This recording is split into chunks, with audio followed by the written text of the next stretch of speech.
I had a mini conversation with someone in their comment section about a video they made talking about the optionally chopped challenge.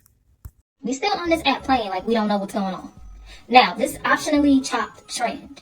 I keep seeing videos, people responding to other people doing this, basically saying like, you think you're just so ugly and unattractive in your natural state, and you're only pretty when you have makeup, lashes, and a wig on. Let's understand the world we live in. I think it's more about, if I don't put in any effort to my look, and this is what I look like when I make myself up.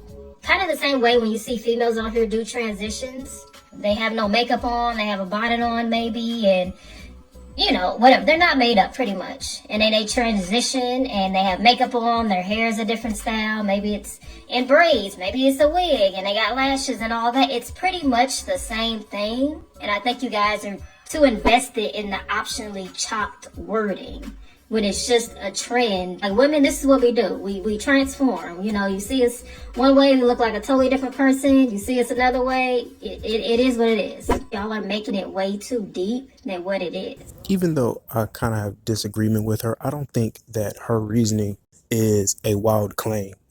I just at least want to try to just share my viewpoint because she brought up a negative mindset, which when it comes to my experiences, my personal experiences have led me to having my opinion, but I don't consider that a bad thing, right? Because I grew from it, and it seems like she's pretty confident, and I think I'm just more standing up for the people that weren't confident when it comes to this challenge, especially the young ones. I seen a young woman, looks like she just reached adulthood, saying she's ugly, and the impact that a trend can do on people that are already going through things, I think that should at least still be considered in the bigger picture of things. I don't consider my viewpoint being negative. I'm just trying to be realistic and understand many people are committing suicide based on things like this.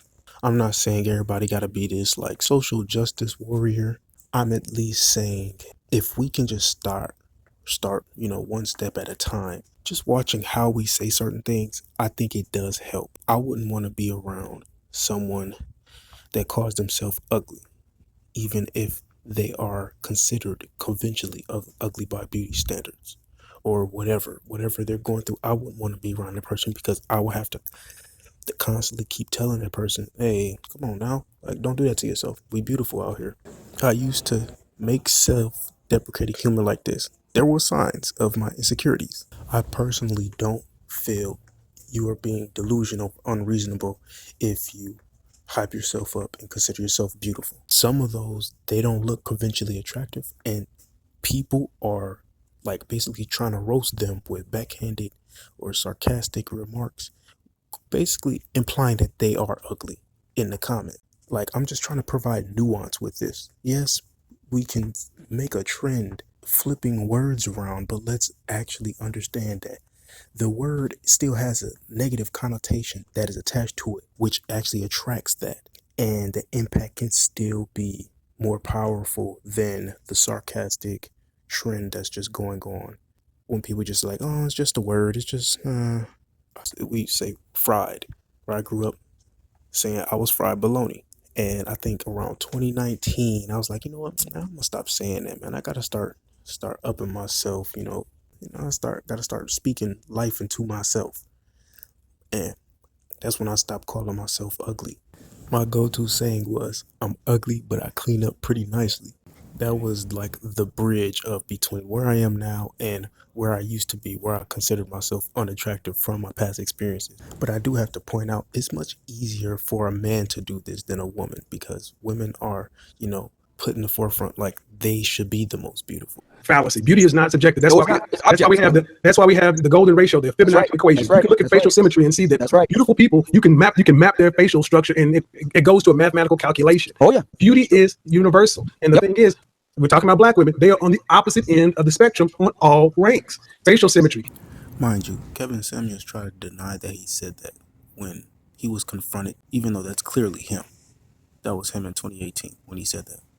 All of these things are connected. This is a black trend that was started in a world where I still witness black women saying they are not attractive.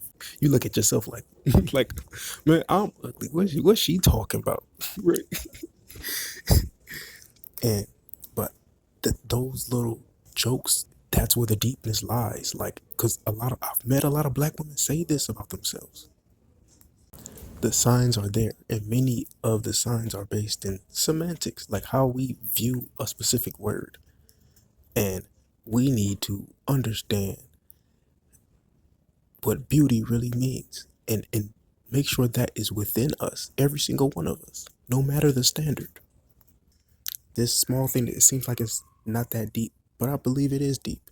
We should just pay attention to how we talk about ourselves.